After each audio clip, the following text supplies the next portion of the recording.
उन्हाळ्यामध्ये शरीराला थंडावा देणारी दह्याची किंवा ताकाची कढी कशी बनवायची ते या व्हिडिओमध्ये आज आपण पाहणार आहोत. कढी फाटू नये यासाठी काही टिप्स सोबत बनवूया ताकाची किंवा दह्याची कढी. ज्यावेळेस घरात भाजीला काहीही शिल्लक नसेल त्यावेळेस आपण ही कढी बनवून खाऊ शकतो. अगदी झटपट 2च मिनिटांमध्ये छान ही कढी तयार होते. उन्हाळ्यामध्ये सर्वांनीच आपल्या आहारामध्ये कढीचा समावेश केला पाहिजे. त्यामुळे आपल्या शरीरातील उष्णता कमी होते, शरीराला थंडावा मिळतो. चला तर मग कढी बनवायला सुरुवात करूया. एका बाउलमध्ये आपण 2 वाटी दही व त्यामध्ये 2 वाट्या पाणी टाकून घेतलेलं आहे. 15 ते 20 कढीपत्त्याची पानं, 10 ते 15 लसूण घेतलेले आहे, लसूण पाकळ्या बारीक चिरलेल्या, तसेच 10 ते 12 हिरव्या मिरच्या घेतलेल्या आहेत. मिरच्यांचं प्रमाण आपल्या तिखटाच्या अकॉर्डिंग आपण कमी जास्त करू शकतो. चला तर मग कढी बनवायला सुरुवात करूया. त्यासाठी एका कढईमध्ये 2 चमचे आपण तेल टाकून घेतलेलं आहे. तेल हलकंसं गरम होते तोपर्यंत आपण जे दही घेतलेलं आहे या दह्यामध्ये 2 वाट्या दही 2 वाट्या पाणी टाकून घेतलेलं आहे. यामध्ये 2 चमचे बेसन पीठ टाकून घेऊ. इथे आपण मिक्सरमध्ये हे वाटण न वाटता इथे आपण रवीचा वापर करू शकतो किंवा माझ्याकडे असा हँड ब्लेंडर आहे याचासुद्धा आपण वापर करू शकतो. यामुळे कढीला खूप छान चव येते. शक्यतो रवी वापरायचे आहे त्यामुळे ही कढी चवीला खूप छान होते. माझ्याकडे रवी अवेलेबल नसल्यामुळे मी इथे हँड ब्लेंडरचा वापर केलेला आहे. हा हँड ब्लेंडर सेम रवीसारखं काम करतो व एकदम मस्त हे छान फेटून होतं. छान आपण बेसन पीठ या दह्यामध्ये मिक्स करून घेतलेलं आहे. यामध्ये थोडंसं पाणी ॲडजस्ट करत आपण एकदम मस्त अशी पातळ पेस्ट तयार करून घ्यायची आहे. त्यामुळे कढी बनवताना एकदम याच्या गाठी होत नाही. नाहीतर आपण बेसन पीठ वापरलेलं आहे याची पेस्ट जास्त घट्ट ठेवली तर आपण फोडणी दिल्यानंतर एकदम त्याच्या गाठी व्हायला सुरुवात होतात. त्यामुळे ही पेस्ट आपण छान पातळ करून घ्यायची आहे. आधी थोडंसं पाणी टाकून घेतलेलं होतं. आता पुन्हा आपण 1 ग्लासभर पाणी टाकून घेतलेलं आहे व पुन्हा एकदा हे छान घुसळून घेऊ. एकदम मस्त पेस्ट तयार झालेली आहे. ही पेस्ट बनवताना याच्या अजिबात गाठी राहिल्या नाही पाहिजे.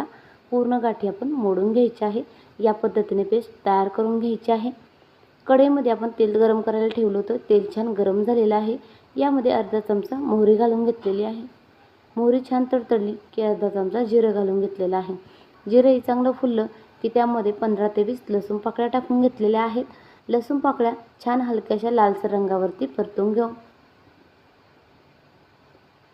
लसूण पाकळ्या हलक्याशा लालसर झालेल्या आहेत. यामध्ये आपण हिरव्या मिरच्या टाकून घेऊ. बारीक चिरलेल्या हिरव्या मिरच्या आहेत. आपल्या तिखटाच्या अकॉर्डिंग इथे आपण मिरचीचं प्रमाण कमी जास्त करू शकतो. मिरचीमध्ये थोडंसं चवीनुसार मीठ टाकून घेऊ. त्यामुळे मिरचीचा ठसका उठत नाही. ह्या मिरच्या थोड्याशा कमी तिखट आहेत त्यामुळे मी जास्त वापरलेल्या आहेत. मिरच्या जास्त तिखट असतील तर कमी वापरल्या तरीसुद्धा चालतील. मिरच्या चांगल्या हलक्याशा परतून झाल्या की यामध्ये 15 ते 20 कढीपत्त्याची पानं टाकून घेऊ. कढीपत्ता इथे जास्तच वापरायचा आहे. कढी म्हटलं की कढीपत्ता जास्तच आला. कढीपत्त्यामुळे कढीला खूपच छान चव येते. अर्धा मिनिट मिरच्या व लसूण चांगले आपण परतून घेतलेले आहेत. यामध्ये 15 ते 20 कढीपत्त्याची पानं टाकून घेऊ. एकदम फ्रेश मस्त कढीपत्त्याची पानं आहेत. कढीपत्त्याची पानंसुद्धा छान परतून घेऊ. कढीपत्ता चांगला परतून झाला की त्यामध्ये पाव चमचा हळद पावडर टाकून घेऊ. हळद छान मिक्स करून घेऊ. गॅस एकदम स्लो ठेवायचा आहे. हळद चांगली मिक्स करून झाली की यामध्ये आपण दह्याची व बेसन पिठाची केलेली पेस्ट यामध्ये टाकून घेऊ.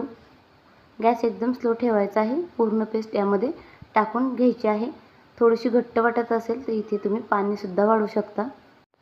ही पेस्ट थोडीशी घट्ट वाटत असेल तर इथे आपण पाणीसुद्धा वाढू शकतो. इथे मी पूर्ण 1 तांब्या पाणी ओतून घेतलेलं आहे. कढी थोडीशी पातळच चवीला छान लागते. वरून बारीक चिरलेली कोथिंबीर टाकून घेऊ व कढी छान ढवळून घेऊ.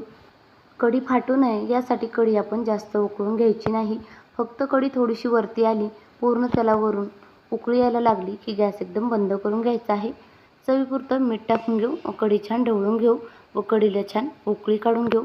कढी पूर्णपणे अशी वरती फुगून आली की गॅस बंद करायचा आहे. त्यामुळे कढी फाटत नाही. तुम्ही पाहू शकता व्हिडिओमध्ये दाखवल्याप्रमाणे कढी वरती यायला सुरुवात झालेली आहे. या पद्धतीने पूर्ण कढी अशी वरती आली की गॅस एकदम बंद करून घ्यायचा आहे. एकदम मस्त कढी तयार होते. अजिबात कढी फाटत नाही. पूर्ण कढी फुगून वरती आलेली आहे. तुम्ही पाहू शकता छान कढी तयार झालेली आहे. 1 ते 2 वेळा असे या पळीने आपण ढवळून घ्यायचे आहे व गॅस बंद करायचा आहे. कढीसुद्धा छान आपली तयार झालेली आहे. तसेच आपण भातसुद्धा छान शिजवून घेतलेला आहे. कढीबरोबर भात खूप छान लागतो. त्यावेळेस घरात भाजीला काही शिल्लक नसेल त्यावेळेस आपण असा छान कढी भाताचा बेत करू शकतो. वरून बारीक चिरलेली कोथिंबीर टाकून घेऊ व एकदम मस्त कढी भात एका ताटामध्ये आपण काढून घेऊ.